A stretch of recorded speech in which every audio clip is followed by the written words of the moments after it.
worries. Different what? Worries. Worries. How there is a tendency to worry about one thing after another because of Yeah. clinging. I'm very familiar with. Yes. And Tin also brought up the topic and asked about Hiri and Otapa. So that was another topic last week. That's so important here in Otapa. It kind of keeps you in line.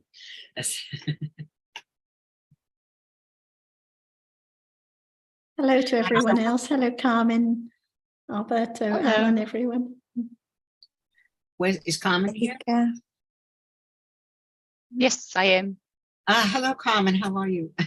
Good to see you. Yeah, good to see you too. I miss everybody. I miss the wonderful discussions we have. I was busy with funerals the last couple of weeks. Oh, One was sorry to hear that. One was a very close cousin who was about a year older, just a year older than I am.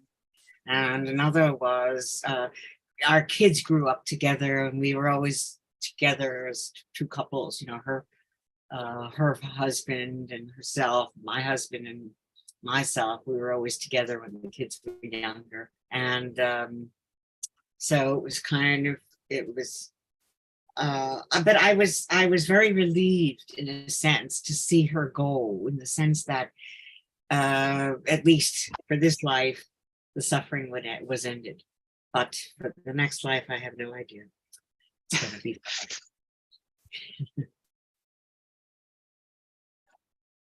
So we were busy with that, and busy with several other funerals. And then I went to visit my old school where I used to teach. And it was such a pleasure to go there. They built up so many beautiful things there. And it was a pleasure to see some of the classrooms and the kids, mostly Asian students nowadays. And in fact, maybe like 98% Asian from different countries. And they're doing such a beautiful job. They're really, really nice. Although what we call the States wokeism is creeping in there, but then that's all over the world, creeping all over. And so it's been really, really nice. I have to say things have been going very nicely. Good. Let's check if Ajahn is here now. Ajahn, are you here now? Is Ajahn here yet?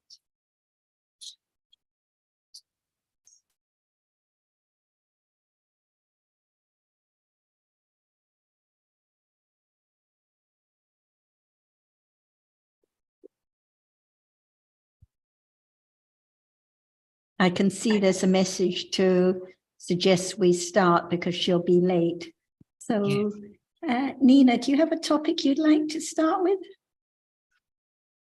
Citta is the chief of knowing, because seeing and hearing are vipaka cittas, and there's no aversion and attachment, and there is an idea of mine coming in that it may be easier to know by seeing and hearing that citta is the chief.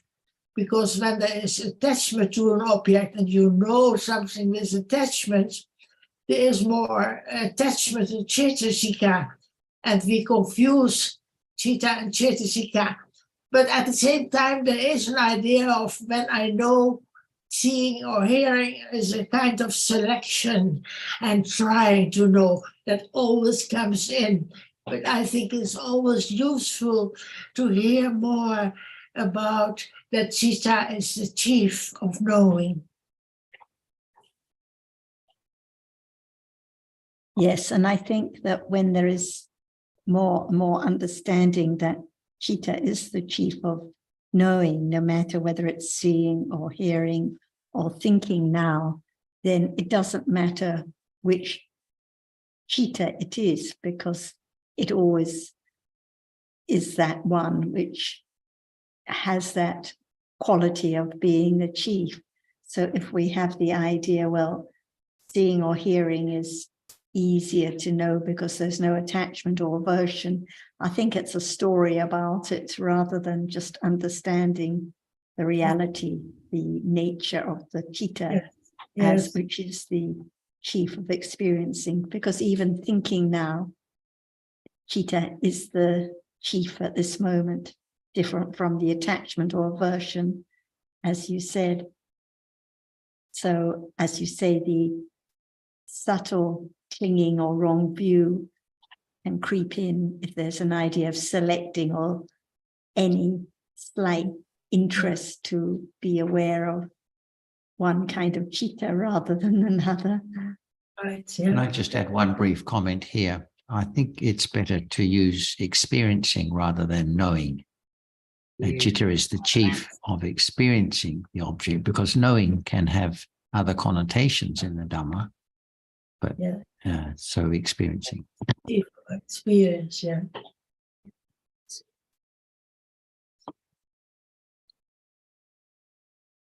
For example, when visible object is experienced by eye consciousness, that chitta doesn't know anything about the visible object. It just simply experiences the visible object.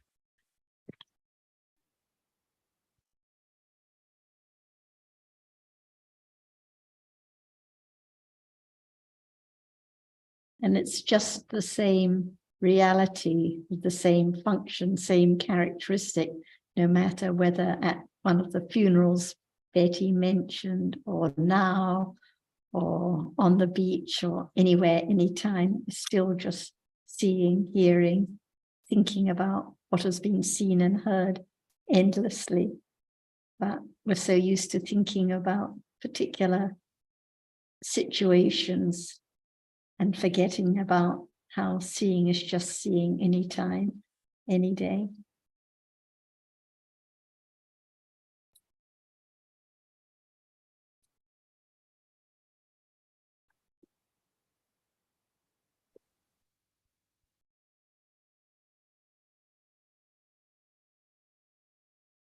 So Sarah, the idea that we have when we're in a situation or a place, it's just ignorance of reality. Is that right? That we're taking it for self, something, somewhere. So whenever we think we are somewhere, there is no understanding of reality. Yes, it depends, because conventionally it's still true. We're at the funeral, or we're looking at the Zoom, or we're sitting at the desk with the chair and the table and so on. But in truth, just moments of seeing and hearing and thinking. So we can still talk about being at the funeral or being at the beach, but there can be understanding that the seeing is just seeing, the hearing is just hearing, and the thinking about the different stories is just thinking. Because even the Buddha knew when he was at a funeral, or when he was in his kuti, or when he was surrounded by people. So the conventional world is still the same, but the understanding of the truth is what develops and what we're discussing. So in brief, Alan, just because there is thinking in terms of people and things doesn't mean it has to be wrong view at all. Yes, it's just thinking is thinking, seeing is seeing, and what is seen is what is seen, just different realities. Right. Now, thinking is always conceptual. Thinking is always conceptual. Yes, yes. And even for the enlightened being, there are many, many moments of thinking that follow each sensed or experience, for example. Yes, but we do think about the same thing again and again, in the sense that we do have the idea, deep-rooted idea, that we are in the same place as we used to be, which is quite different from this fundamental idea that what is experienced is gone, completely never to return. So in our minds, we are returning to the same place. We see the same people, same roads, etc., etc.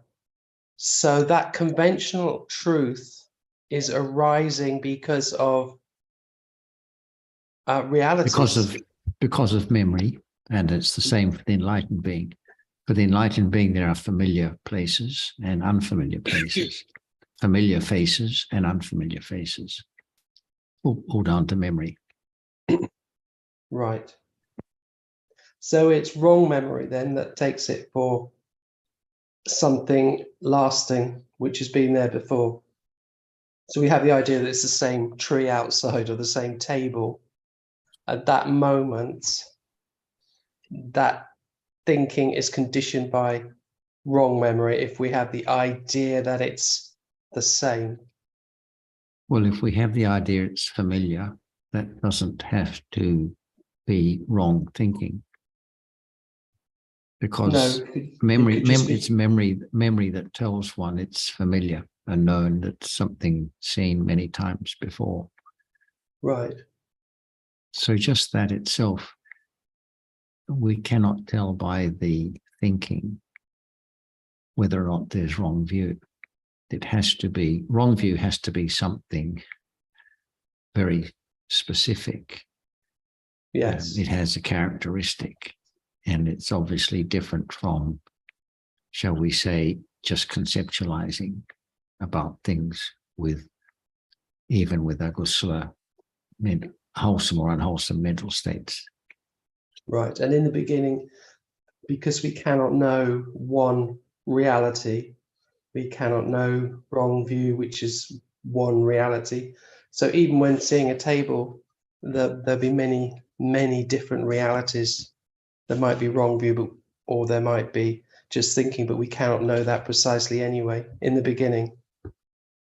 I think a good one to think of is listening to hearing the sound of a voice, a person speaking. Yes. That involves a lot of memory, because unless the language has been learned, then what is being spoken can't be recognized as words and meaning. Now, would we suggest that because those sounds are familiar and recognized as a language, that it indicates a degree of wrong view? No, not necessarily. No. So John it's and Ellen, can I the same for an object too. Let Robert come in. Yeah, I was going to I say, could just finish with Alan. It's the Oh, same sorry. for other instances of objects, the same as for the language recognition. Sorry, Robert, what were you going to say? I think it also depends on if we consider reality. For example, what Alan was saying about, say, it seems to be the same table that was there yesterday. Then from Dharma, we know there's not a table, but there are kalapas that are real. For example, that trillions of kalapas that make up what we think of as a table. However, there can still be wrong view even there. If someone's considering, that there are the same kalapas that from yesterday, but in fact, those kalapas have gone. Much like the scientists think the scientist has this idea that's not so far away from kalapas. They think of tiny atoms, trillions of them that are there, but they think the atoms last. They think it's the same atoms that were there yesterday. So wrong view can be quite subtle, when we start thinking things like that. So in fact, there's nothing, not even one kalapa that's left from a second ago, nothing from the past at all. So yeah, how much wrong view we have just depends. Did you hear all that? I understand what you're saying, Robert, and I think there's a point there, but can I preface it by saying that in normal daily life, we don't think of the table, say in our living room or dining room, as being the same. Was it the same? Is it the same table as was there yesterday, or is it not? There's only that kind of thinking only arises if one is thinking about reality, we'll say, in a sort of philosophical sense. In normal daily life, one doesn't have those kind of thoughts. One doesn't try to make an association. Is this the same chair I sat on yesterday, or is it a different chair? So the question just doesn't arise. However, Well, as soon as there's any kind of directed, trying to figure out the reality, we'll say, or the existence of something, then of course there can easily be wrong thinking based on wrong view. But that's not normal daily life for most people. And it's not the majority of the day for most people. right, totally agree. That's why I think animals usually wouldn't have wrong view. They're just involved in low power and dosa. So Right. I totally agree there. Yeah. But for people like us, we are spiritually inclined or trying to get to the heart of realities, and monks and Buddhists and religious people in general, probably wrong views more common than for this is where there average can person be who's just trying to make a living. there can be too much trying or wrong trying. And this is the point I think that Ajahn brings out so well, that there is no need to try to have understanding, to understand the reality of what's being experienced now. It has to arise naturally by conditions. And yes, as soon as this is the danger in trying to understand, it immediately is a condition for there to be wrong view arising. Well, I kind of agree with you, Jonathan, but at the same time, surely it's useful to learn the Abhidharmic conceptual view of the world, so that some of the wrong view that we have so deeply is not there at least at the thinking level. Like I remember once having a conversation with a guy, a couple of people actually have told me that in the future, scientists will definitely be able to do time travel. They really believe that it's possible to go back to some future past and actually materialize there. So theoretically, so I think we need to at least learn what is the Dharmic perspective on it, even if it's just a very basic level, so that obvious wrong. I have no problem with that. I think it's very helpful to learn, because otherwise we need to learn there's a different reality to the one we take there to be. Otherwise there wouldn't be conditions for understanding to arise in this lifetime. As to how much of that is necessary in order for understanding to develop is another matter. But it's all a question of what one is naturally inclined to consider in terms of Abhidharmic detail. For some, it's a lot more than others, but doesn't mean that means more conditions for right understanding to arise. That the condition for that is depending very largely on the level to which understanding has been accumulated previously. เสียงอะไรเลยคุณเอมไม่ได้ยิน Oh, Sawati Kapajan, can you hear? Hello. No, John cannot hear. ไม่ได้ยินนะครับ I think I just heard her saying to Kunim that she couldn't hear anything. Yeah, that's right. Hello, Ajahn. Are you there?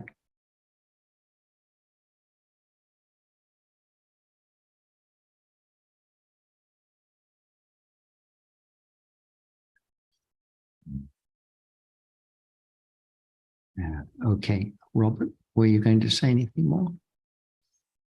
No, that's probably about it. Yeah. So I think we agree. Basically, most of the time we're not having wrong view. We're immersed in just general ignorance and low power. But when we think about things, it's good to get these concepts correct You know, that's what intellectual understanding's about. So, Yes.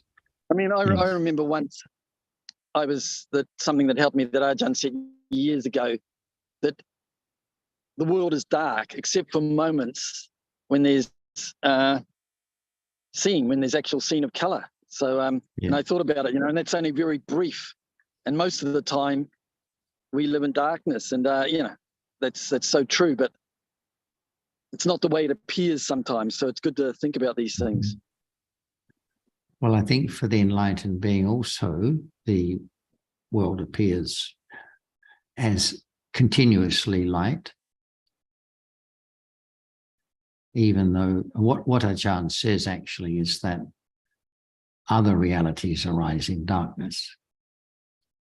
So she's not suggesting that when realities are better understood, there's more darkness.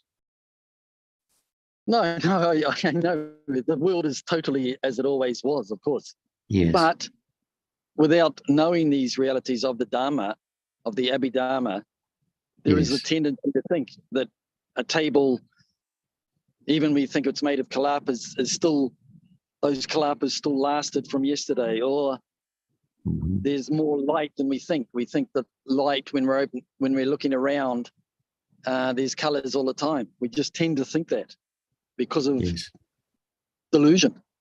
Right.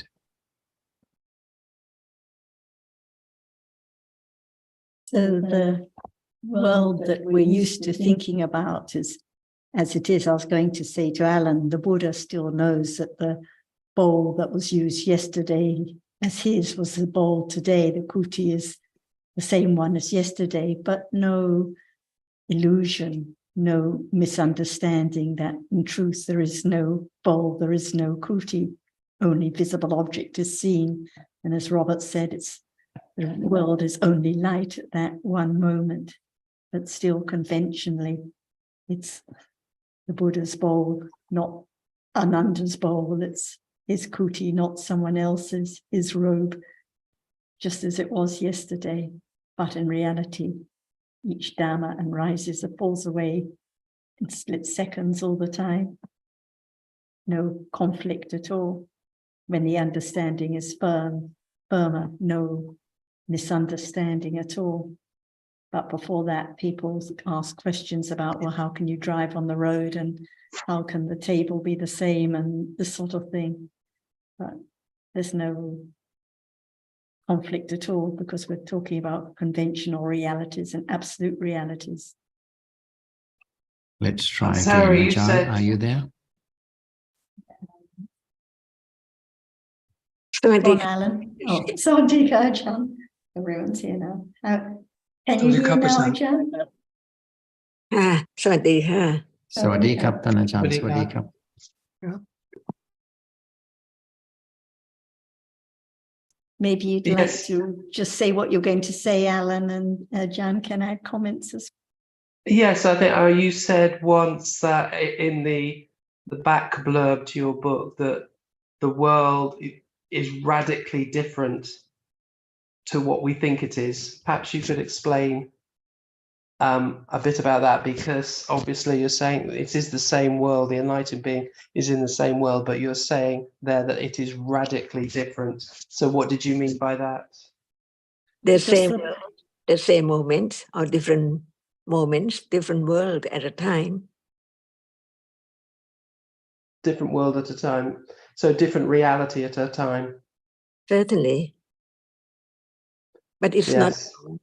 at all as it is, because now seeing right now and seeing after hearing has fallen away, and there is seeing, is it the same as the seeing before hearing? It does seem to be the same, yes. Never be the same at all.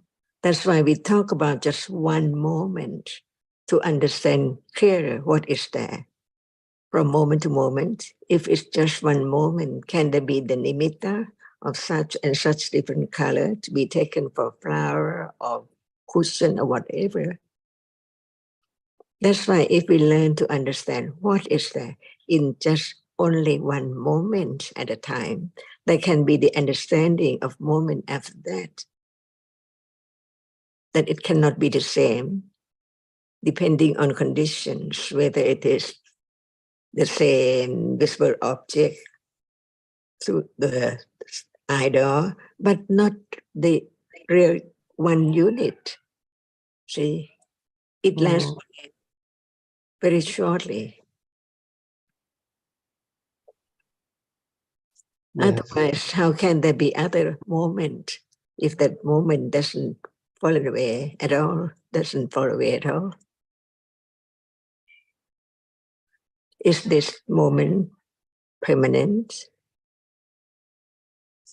See, In theory, it is not permanent, but obviously it true. does seem to be permanent because it seems that I see and I hear at the same time. But when we talk about one moment of seeing, can it be moment of hearing? No, only one reality experience at a time. Or how long? See, Very object short, yeah. last. Yeah. Like the Visuddhimagga talks about the wheel on the ground, it's only one point at a time.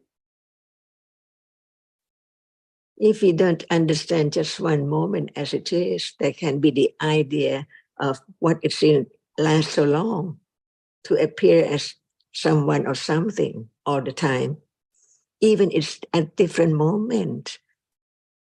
But the Yes. imagination of each different one does not appear. So how can there be moment of directly understanding the truth, which is there so very surely, right now or anytime? And there is many moments before seeing and after seeing, but what appears now is only seeing. Yes. That's why, how can we understand the teachings of the truth to consider the reality at each different moment? Whether it's there, real, true, not known yet, but the truth is that it cannot last long at all, only a moment in a split second. The belief that it lasts, that reality or the world lasts for some time, that a car or a table lasts, gets in the way, or it prevents us from understanding reality. Is that right? That it's a kind of belief which prevents or hinders our understanding of Then reality. now, is it just belief or it's true?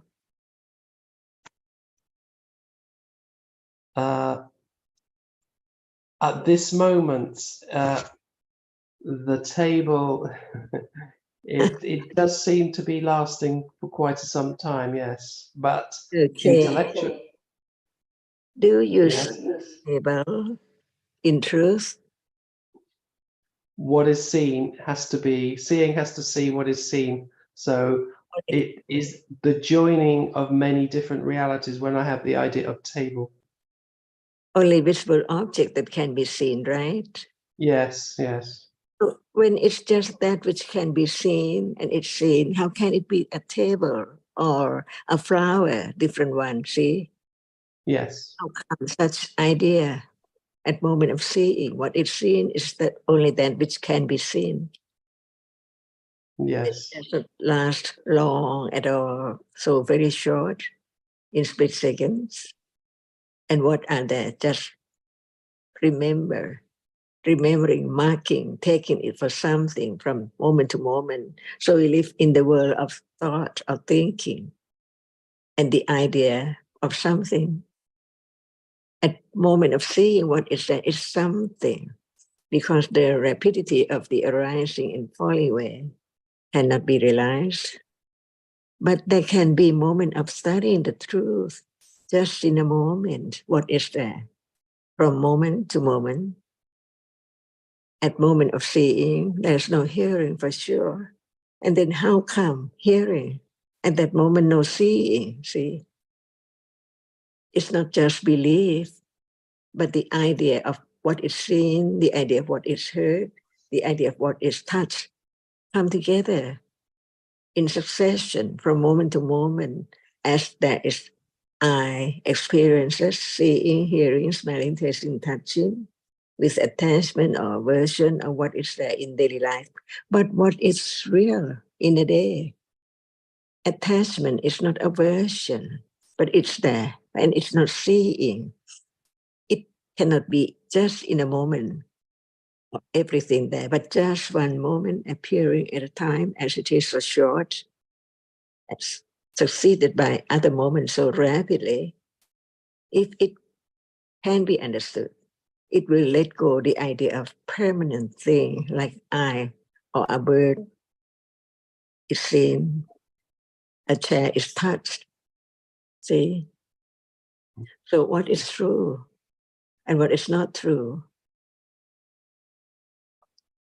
is, can there be a table without solidity, rupa, color, taste? No. Yeah. Yeah, no. The source of the table is different realities. The source of the idea of table comes from different realities, such as hardness. Yeah. Different shape of different chairs, see, by conditions. After seeing, memory is there, marking, taking for something. Yes. So be truthful to the truth, that's all. And where was just a moment ago seeing, Gone. never arise again. Completely gone in samsara, not only just in this life, never again, only once, and then gone. In life, from moment to moment, arising and falling away by conditions. That's why to understand what is there in truth. Can thinking be I? Can seeing be I? Can hearing be I? Or it is just the reality which arises to experience an object, different object by different conditions. How come to be the moon, the star, the sky? So how come to be a reality which arises and experiences an object by conditions? As there can be the reality which arises but cannot experience the object, like the star and the moon and the mountain, there is a reality which is conditioned to experience an object. It's there. Whatever appears, it's there. The reality which experiences that object. Otherwise, that object cannot appear, it cannot be known, it cannot be seen, it cannot be heard, it cannot be thought about. Is that real? The reality which now we say, it sees. No one but it sees by conditions, only at moment of seeing. But in truth, there are other moments of the reality which arises and experience the same object, the spoke object, but it cannot see. There must be only one moment, a reality which arises just to see, but the object hasn't fallen away yet. So it can condition the moment, the reality which follows, which experiences an object to experience that which appears because it hasn't fallen away yet, but it cannot see. That's why there are many different realities which experiences an object. The one which is the chief just arise. It is conditioned to arise to be that, not to be other reality at all.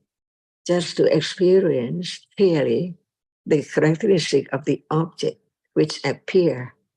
Otherwise, the object cannot be told whether it's faint or whether it's strong or whether it's light or whether it's dark.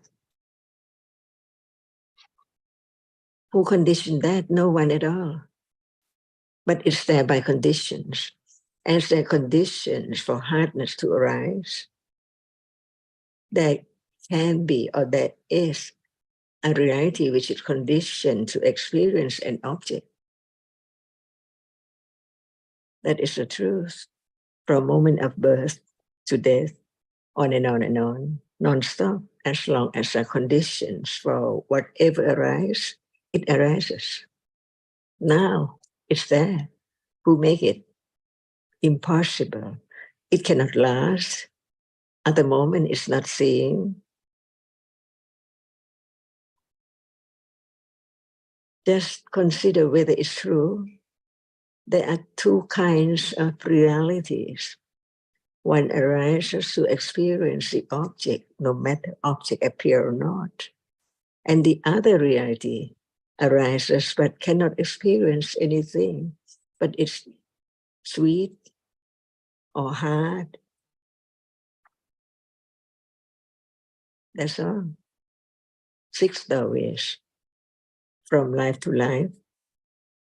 But there are many other realities there that can be known, but it has to be through one of the 6 doorways when it appears.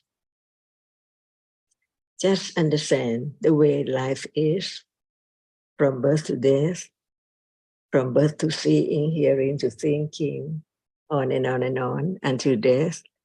And then the conditions to arise again after death, different ones, different conditions. That's all. Who can stop that? The way it is right now. The stream of that which arises and falls away, experiences an object, different ones by conditions. And when nothing appeared through the 6th doorway, it's still there. No one can stop its arising. And it experiences the object which is not known. As one is sleeping, fast asleep, no eye, no idea. And then wake up.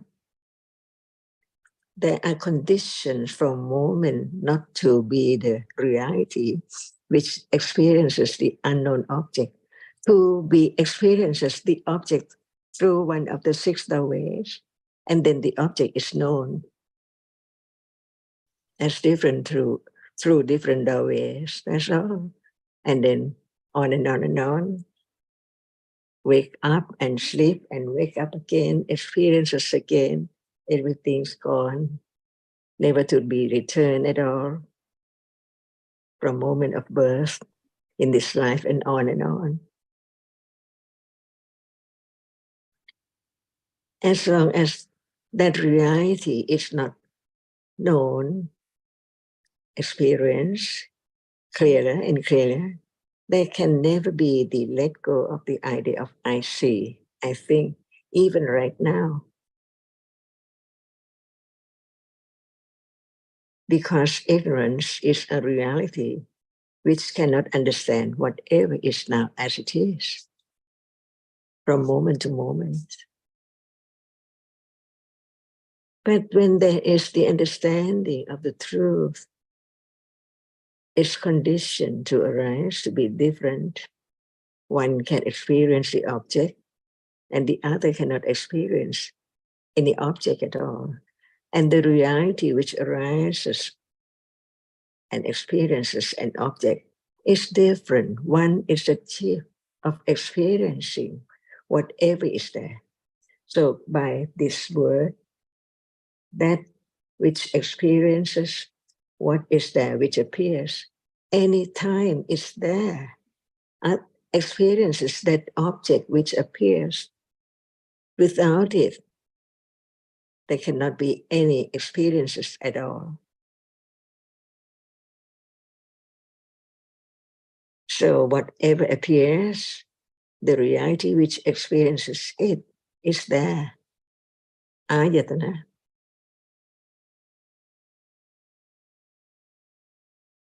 And Alan, getting back to your original statement about is the table I'm sitting at today the same table I was sitting at yesterday, or something to that effect. The reason why that is not doesn't involve wrong view is that it's not a statement about how things are in the absolute sense. It's just a conventional reference. Would that be right? I think that I have the idea of the same table, even though I don't think about it. It's just always Yes, but there. what do you mean? What do we mean by the same table? Well, I suppose that deep-rooted idea that I come into the same house, same table, same road, same place. Why is it so deep-rooted? Why isn't it just a conventional observation that obviously you can distinguish your house from your neighbor's house? You can distinguish the table in one room from the table in another. Well, so why does it have to involve wrong view? Because it lasts for some time, whereas actually the reality, which, for example, is touched, doesn't last. Hardness doesn't last. So there is no reality which is permanent, and yet there is this idea of permanent table. But the fact that we know there's a table there is we're informed by that, by realities, what is seeing, which are not permanent. So it's a kind of magical illusion, if you like. Realities are not permanent. It depends how much existence is in being imputed to the table, and I think not necessarily any. It may vary from one individual to another, but the way we can appreciate that nothing lasts, at the same time we can refer to the table as the same table without there being any conflict. Yes, I think that it doesn't matter. The idea is to understand what different realities. So there has to be the understanding of a reality. The idea of permanent table, I suppose, can hinder even considering the idea that realities are impermanent. Well, who thinks that a table is indestructible? No one thinks it's indestructible, no, but most people think that you see the same people, you see the same trees, etc. Conventionally, yes. Yes, yes. There's no imputation of anything about how things are in the absolute sense. No, but I understand when we have that notion of permanence, we are attached. We're attached to people, places, and things. When those change, then we suffer. Whereas the disciple of the Buddha understands, depending on the level, understands impermanence, and so therefore they're not so attached. It is because attachment is lessened when there is the understanding of impermanence. Well, there may be some lessening of attachment, but then there's the story of the Sotapanna who had a family and was grieved by the loss of the children or something. I don't know if I've got the details right, but I think Visakha, clearly from the suttas, it's apparent that an enlightened being can still grieve over. Yes. But they have less. They certainly have no attachment to the idea of self. Well, I think, they don't have any attachment to the idea of self at all. That's all been eradicated, but they are still attached to other people and things. They still have attachment to people and things. No attachment to the idea of self at all. No. But that's how attachment is eliminated, isn't it? By understanding that what we're attached to is gone completely. So, well, understanding all aspects of realities, yes, that they are yes. anicca, dukkha, anatta. No, so and all nobody that can implies. Nobody can let go because there is nobody. Right. That it is the understanding of reality which lets go little by little.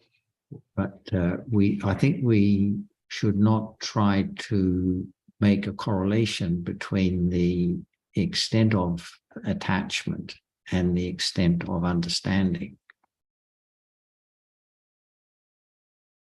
No, I think that you could have lots of attachment, but understand it, as you point out with Visakha, that she had understanding, but actually she still had lots of attachment. Yeah. And there are other instances, yeah, also. So the main thing is the understanding of different realities as they appear, rather Yes. than how much attachment there is or remains, or how much has been lessened or Yes, eradicated. it's not. Yes, so it has to be, as John says, that attachment is there by conditions. No choice, it's there, and so can be understood by conditions or not. Yeah, and that is letting go, isn't it? Just that one sentence, if it's understood, is letting go, because you don't try and be in a certain situation, certain place. It's there anyway by conditions, no choice. So that even that intellectual understanding is letting go a little bit.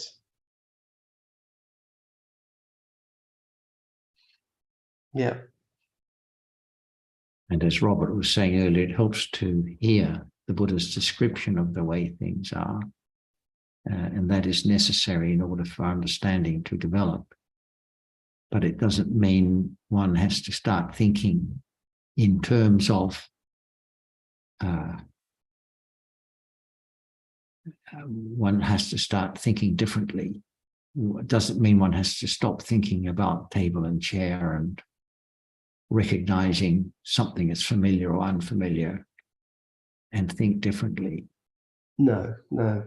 But going back to the original question that I put to Sarah, so the world is radically different to what we think it is, because actually the world is just, there are 6 worlds, different realities through 6 worlds, whereas previously we always think of the world as stars, galaxies, the earth, the trees, the mountains, but in actual fact the world is just through 6 doorways, one reality at a time. That is the actual world as it is. So am I summarizing that correctly, Sarah? Yes, so the world is just the same as it always has been, but before there's been ignorance only, no understanding at all. So when we hear the Buddha's teachings, there is the beginning of understanding that actually the world is just at this moment of seeing of what is visible, the world of hearing sound at this moment, the world of thinking just for a moment and then gone, never to return again. So we continue to live in the conventional world, talking about different people, knowing the difference between different colors, different kinds of clothing, different houses. But there is the beginning of understanding what the world is at this moment, disintegrating instantly. So very different from how the world is assumed to be in ignorance, when the conventional world is taken for being the real world. Yes. And I think the conventional view of the world that is that the understanding is radically different from is not the cosmos idea, but the notion that the world is a composite thing of people and things, and that they are the realities. The realities are the people and things. And it's radically different because with understanding, what is real are the experiencing of different realities, not the people and things Yes, yes. that comprise the world as we take it to be. Which is why I think that we discussed that the Abhidhamma is essential, or at least some understanding of the Abhidhamma is essential to develop an understanding of reality, because it points to what reality is. Whereas many people, Buddhists, do not understand what the object of understanding is. So if you take it for example, walking slowly, walking is not the object of Satipatthana, but it's Abhidhamma while walking there are realities. So if one doesn't know what the object is, it cannot develop. And the Abhidhamma is the reality, the subtle reality, the deep reality at this moment. So it is the understanding that visible object now is what is seen. So visible object is Dhamma, it's Abhidhamma. So it's not a matter of what is in the book, but what appears, what can be understood now. So we still refer to Nina as we did last week or last year as usual, but there is the understanding now that what is seen is just what is visible, the visible object. No conflict at all. And this is the study of Abhidhamma.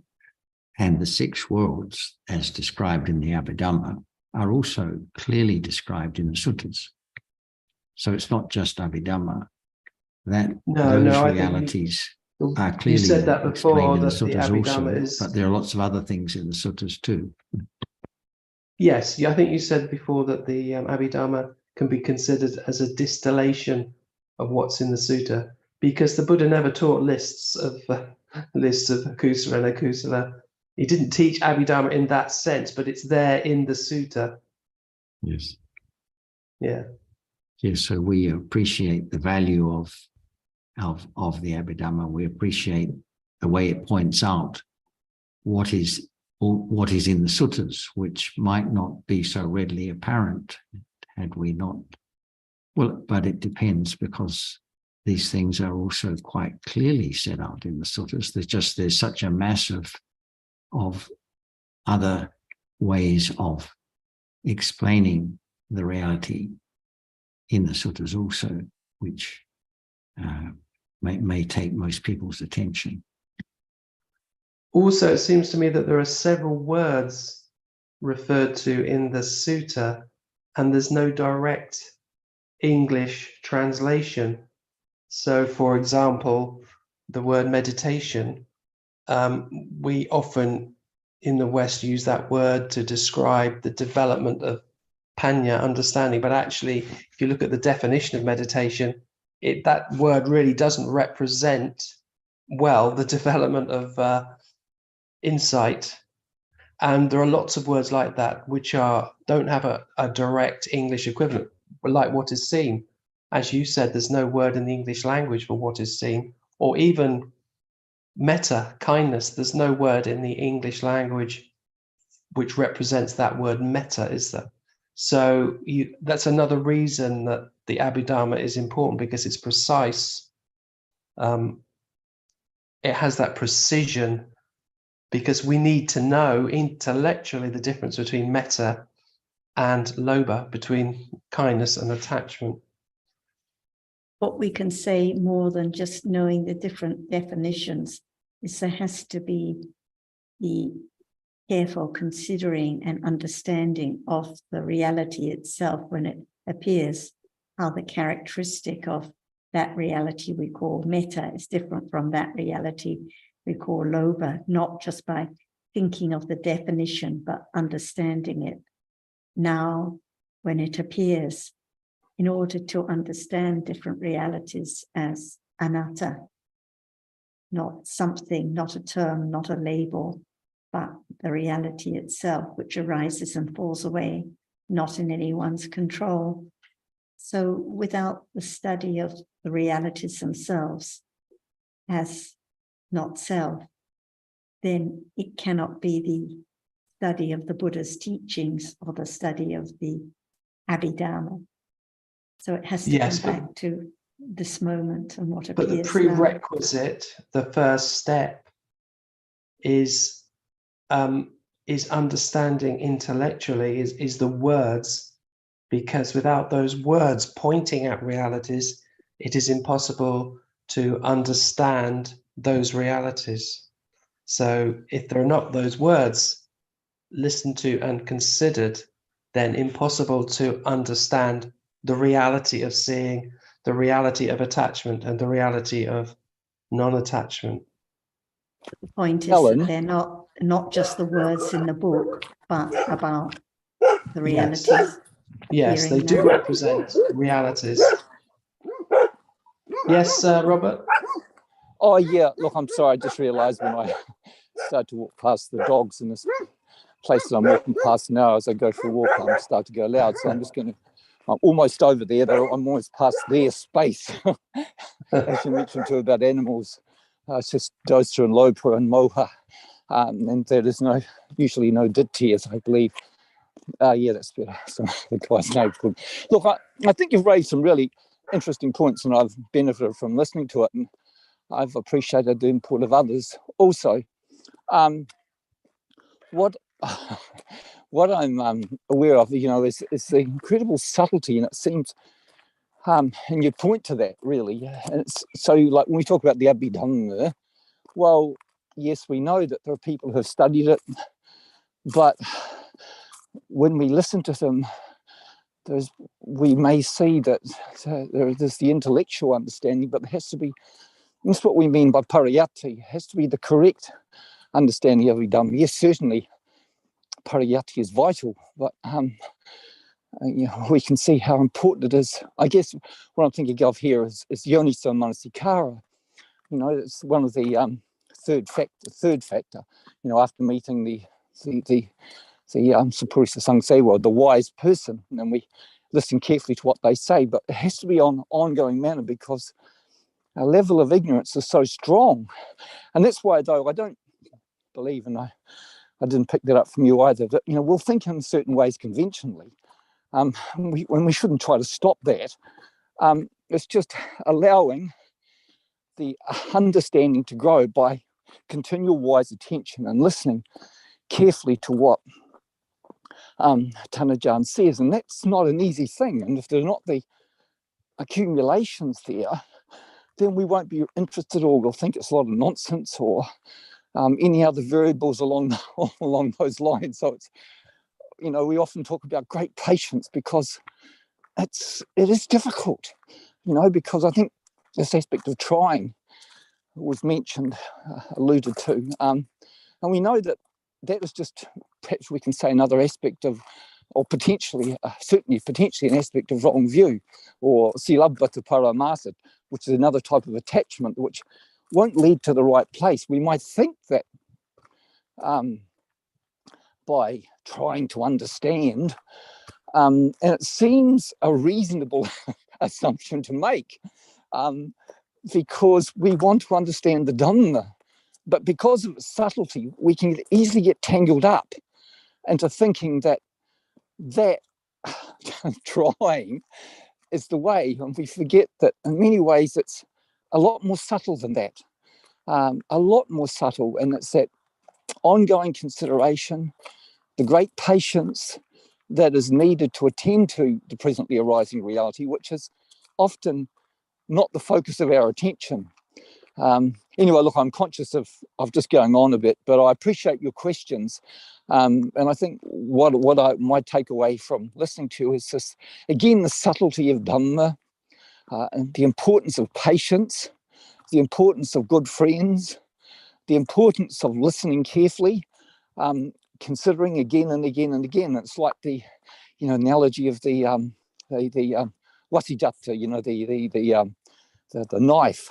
handle, where one day it becomes a little bit more evident that there is something there that's growing, or that's developed, which wasn't there perhaps 2 or 3 or 4 or 5 years ago, whenever.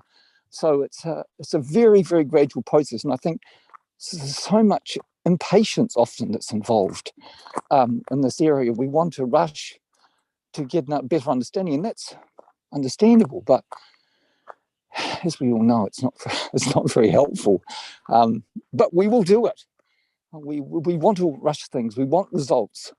We want to understand. And amongst all that, there may be, probably doubtful, some useful sentiments sometimes, but it's just patience and continual listening and consideration that over time things become clearer, but it's not an overnight matter and takes such a long time.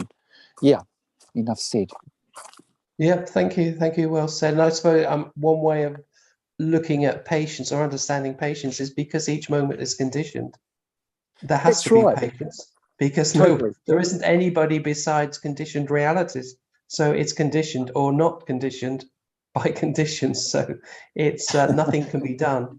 But I take the point that Sarah's making is that the Abhidhamma is not the word, it's the reality. So in actual fact, we don't have to, we can understand that immediately. So if we're talking about Abhidhamma, but actually Abhidhamma is this moment. What is touched is Abhidhamma, what is touched is hardness. So very quickly we can understand that the Abhidhamma represents a reality now, and that reality is not a word, and we don't need to go through huge long lists or reading huge text to understand that straight away.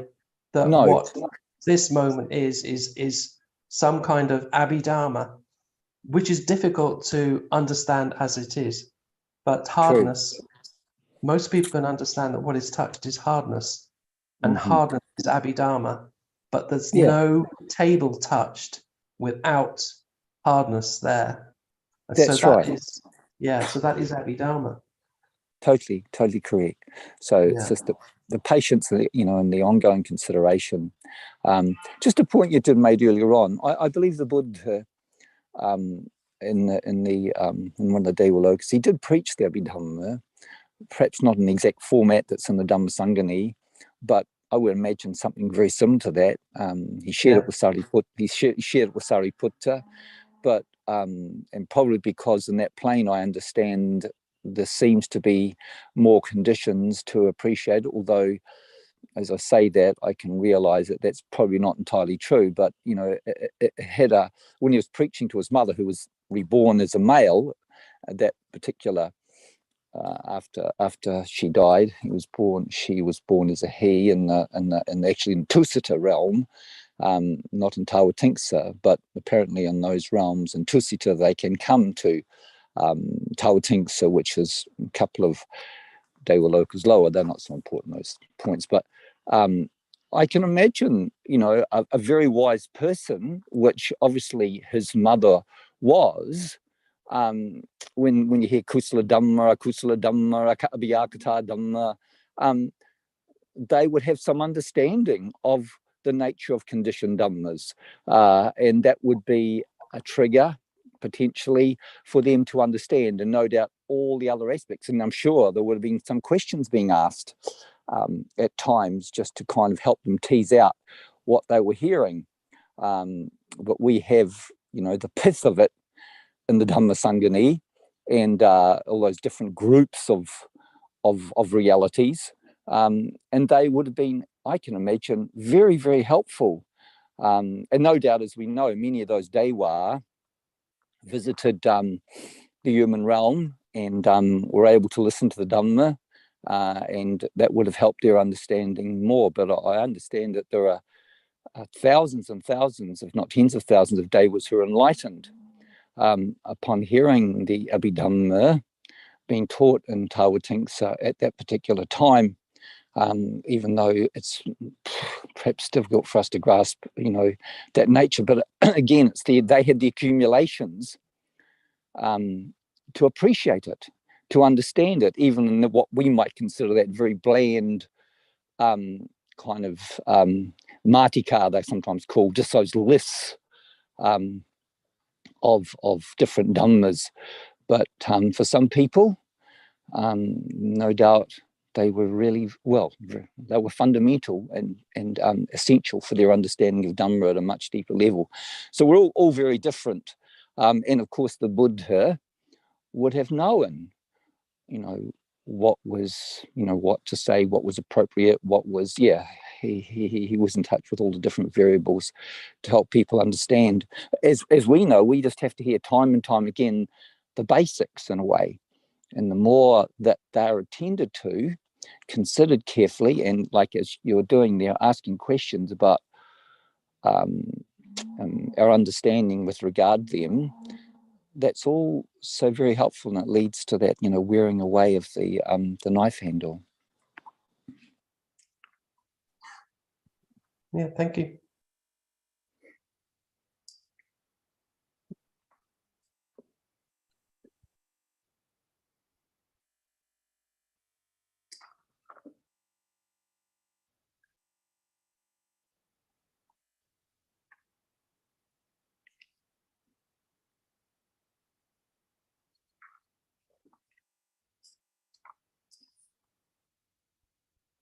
Nina, would you like to bring up any of your original points for Ajahn?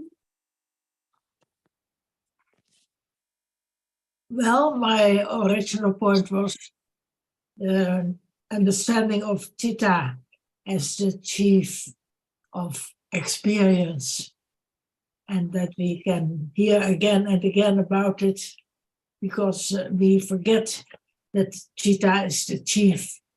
And so it's always good to hear more about it.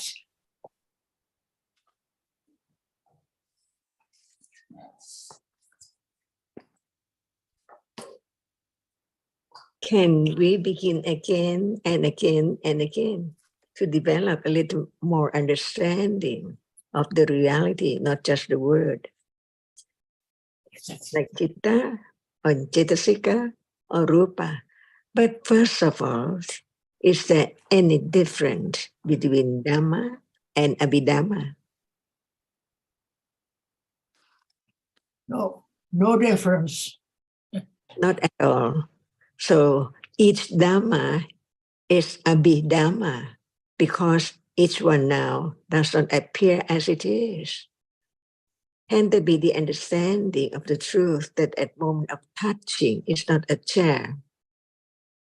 At that very moment, Citta experiences that which is hard. And we know there must be Citta, experiences hardness. But what is Citta? If we don't think that it's there all the time from birth, and it experiences what is there appearing, even just very short, very tiny, Citta experience that to know how short and how tiny it is. So Citta is a Dhamma, it's a reality, it is Abhidhamma, it's so very subtle. Even we know that there must be a reality which experiences the object for sure, everyone knows. And we talk about the name, the word Citta, like we understand what Citta is. But right now, what appears is the Citta now, not Citta. But that which is seen, or that which is heard, or that which is thought about, or that which is hard, that's all. But the reality which arises, so it's there experiencing the object as each different one. At moment of seeing, what is seen by that which sees it. Otherwise, it's not there to be seen as it is. So is that chair at moment of not seeing or thinking? See, so what is it in truth? To be so truthful to the truth, there must be a reality from birth arising and experiencing an object. Otherwise, there cannot be a moment of experiencing anything at all in life. But it's there. But at birth, it does not experience the object of this world, because what is experienced, no matter through eyes, ears. It's this world at moment when it's there. But at moment of Patisanti Citta or birth moment, the object is not known. And while one is fast asleep, it's there. So understanding it, a reality which arises and experiences non-stop from moment to moment by conditions, but the object changed by condition. When it's not that which impinges on the eye base, Citta experiences the unknown object as moment of birth. But when something like the visible object impinges on the eye base, it conditions that reality which experiences to experience the object which impinges on the eye base. So no matter what is seen in a day, Citta is there. Otherwise, that cannot appear at all. And Citta is Dhamma, and it is Paramada Dhamma, and it is Abhidhamma. So Dhamma is Abhidhamma for sure, because it's so very subtle. No matter what Dhamma is there, Rupa or Citta, all are very subtle because it appears and disappears, fallen away, forever, never to arise again. Who knows? But we think of yesterday chair. Without thinking, can there be such idea? Even it's not seen.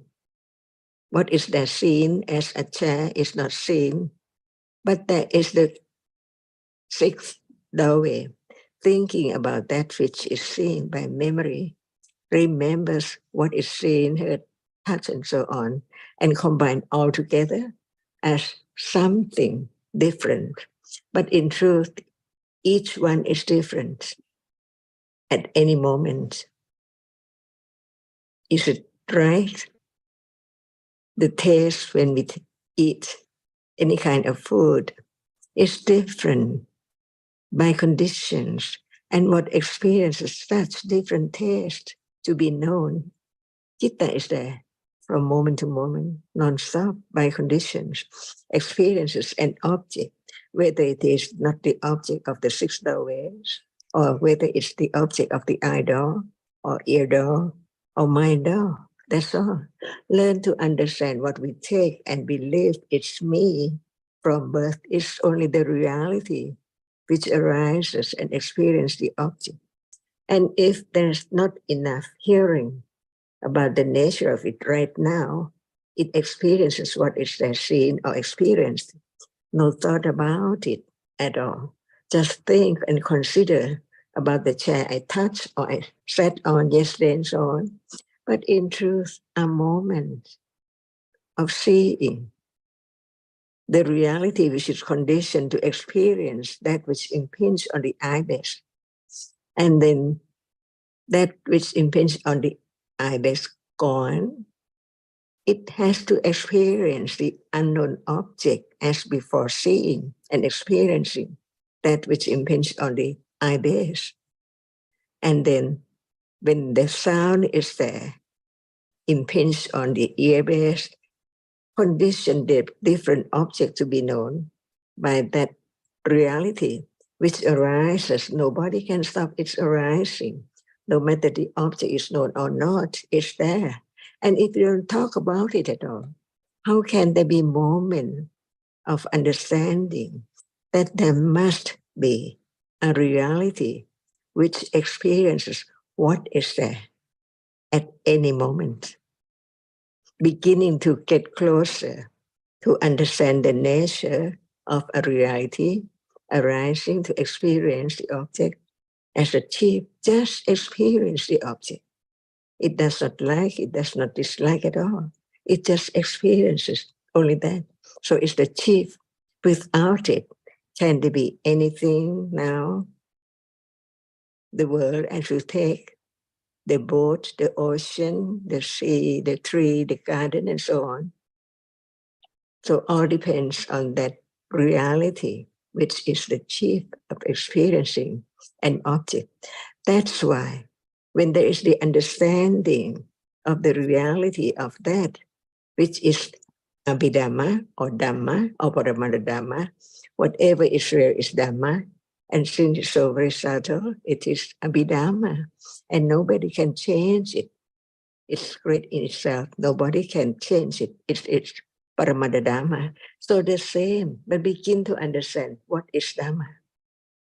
No one can make it arise. Paramada Dhamma, it's conditioned to arise just to be that. And Abhidhamma, so very subtle, even it now experiences whatever appears.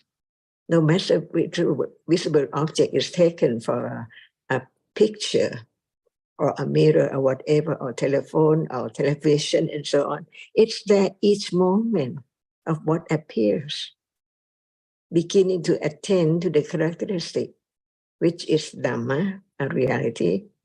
Nobody can change it. It arises to experience, to be the chief of experiences, Paramada Dhamma. And it's so subtle. Even it's there now, nobody knows, no thought about it. That's why in order to have Citta-nupassana Satipatthana, or Kaya-nupassana Satipatthana, or Vedana-nupassana Satipatthana, there must be the understanding of what we talk about. For example, if there's no understanding of what is taken for body, any part of the body, can there be moment of being aware of the characteristic which is different, because that which experiences an object is not the body like material or rupa dhamma, but it is nama.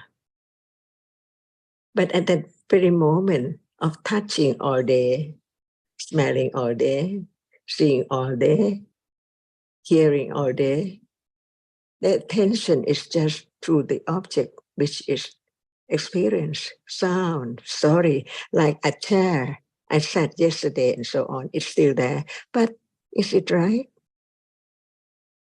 Without thinking, can it be the idea of it's still there, the chair I sat? That's why learning to understand the difference from moment to moment. Seeing is not thinking. Hearing is not thinking, and it's not seeing and so on. Is that true? What has been conditioned to arise, fallen away, never to arise again, sunyata. Is that true? That's why moment of birth does not arise during a day today. It has to be different ones by different conditions. Understanding Paramada Dhamma, Dhamma, Paramada Dhamma, and Abhidhamma, exactly the same. Depending on in what point we are talking about, what aspect of experiencing an object. Any reality which arises and experiences an object, no one can stop it to experience such and such object. But they are different. By one is the chief of experiencing the object, and the other experience the same object arising together, but it's not the chief of experiencing. Only that which is the chief has performed that function. So the other reality attended with attachment or aversion or other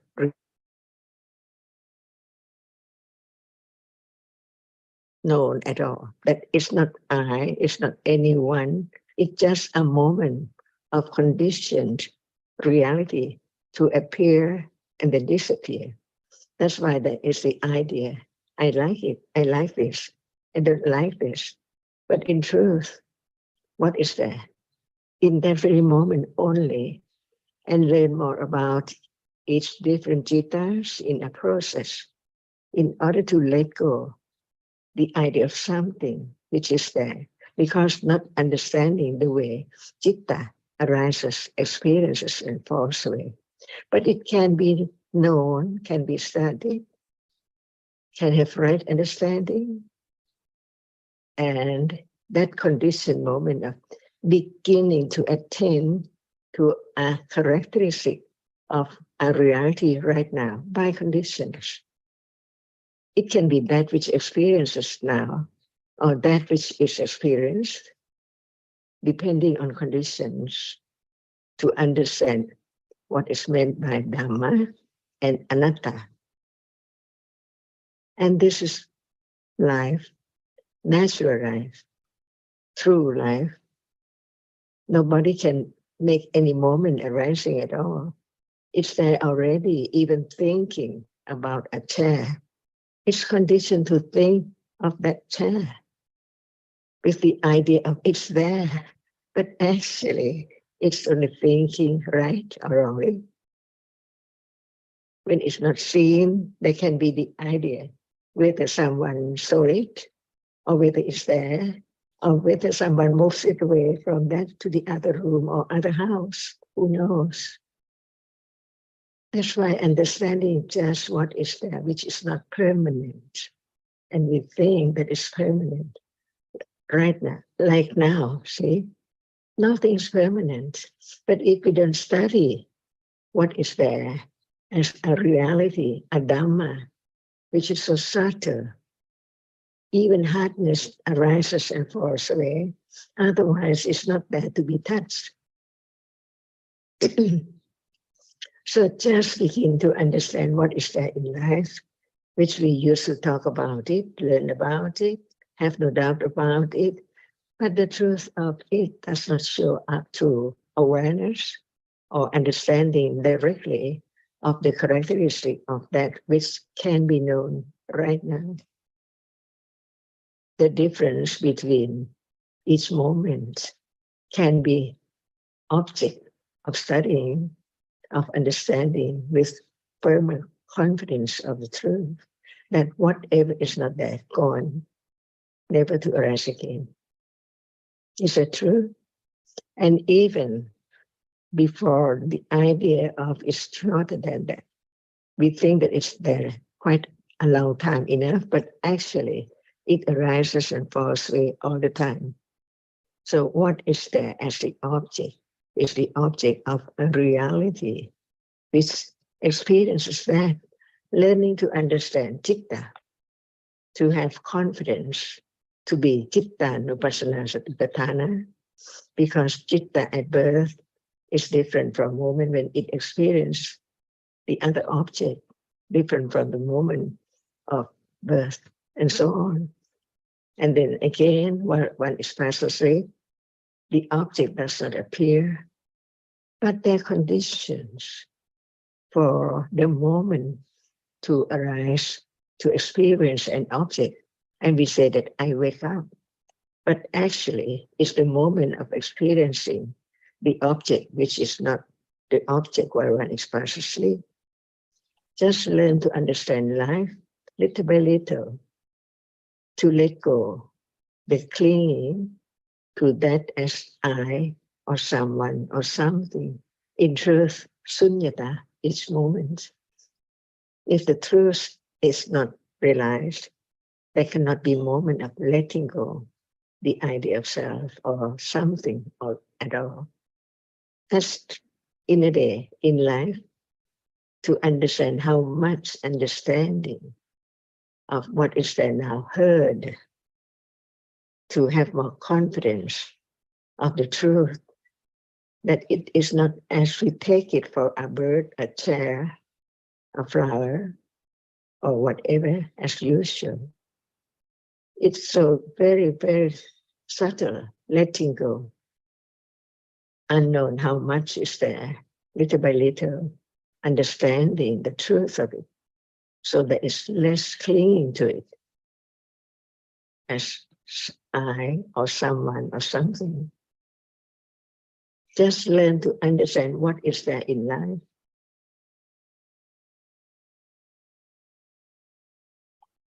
Even there must be citta, no, not never absent at all. From moment to moment, it's there. It's not known. We just talk about it. But now it's there. What is seen, what is heard, citta is there experiencing it. At that moment, no idea. Because a moment of seeing that which is seen is not thinking about the shape and form and the idea about it, different moment. And this is life. Can anyone change the way it is? But beginning to be acquainted to the reality which is there, unknown. No thought about it. No attending to its characteristics, now experiencing what is there appearing. Hardness is known, is experienced by that reality, which before experiencing hardness, it does not, the moment when it experiences hardness by different conditions. That's why we learn to understand more of each moment, to let go ignorance, attachment, and that is the first Ariya Satya, understanding the impermanence of what is there now as it is, one by one. Otherwise, it cannot be clear understanding at all. When they are together, no direct understanding of anyone. So how can the nature of it arising and falling away can be known or directly experienced? Otherwise, there cannot be Chitta-nupassana Satipatthana at all. At moment of seeing is that which is Chitta-nupassana Satipatthana. How can it be known that it's there as the reality which experiences the object, what is there appearing now, little by little, until it can be Satipatthana with understanding of its nature and understanding that at that very moment is not the moment of understanding the other reality. A moment is there and then gone, never to arise again. But the right understanding develops when there is the understanding little by little of that which experiences the object. It develops to the moment. Far from this moment, no matter how many years or how many years. Because before becoming a Sotapanna, how long will it take? Even for Buddha, Sariputta. But the conditions to enlighten the truth, to be completely, absolutely eradicated all kinds of akusala, depending on conditions for each different ones. How much understanding for each stage of understanding clearly what is there. Or it can be in a few moments to experience more and more so rapidly by conditions.